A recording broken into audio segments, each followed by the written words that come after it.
بسم اللہ الرحمن الرحیم۔ شادی کے لیے شرط۔ ایک نوجوان نے شرط رکھی کہ وہ اس لڑکی سے شادی کرے گا جو اچھا کھانا پکانا جانتی ہوگی۔ آخر اس کے چچا نے ہمت کی اور اس کو اپنی بیٹی سے شادی کی پیشکش کر دی۔ نوجوان نے اپنی شرط چچا کو یاد دلائی، جس پر چچا نے اس کو اگلے دن اپنے گھر مدعو کیا۔ جوان جب چچا کے گھر پہنچا تو چچا گھر کے باہر اس کا انتظار کر رہا تھا۔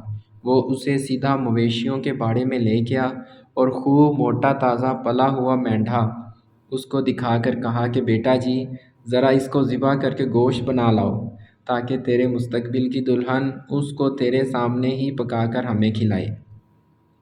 اور کہا کہ بیٹا، میں نے بھی مینڈھا ذبح کر کے اپنے چچا کی بیٹی کو دیا تھا، جس نے اسے بہترین طریقے سے پکا کر مجھے کھلایا تھا اور ہماری شادی ہو گئی تھی۔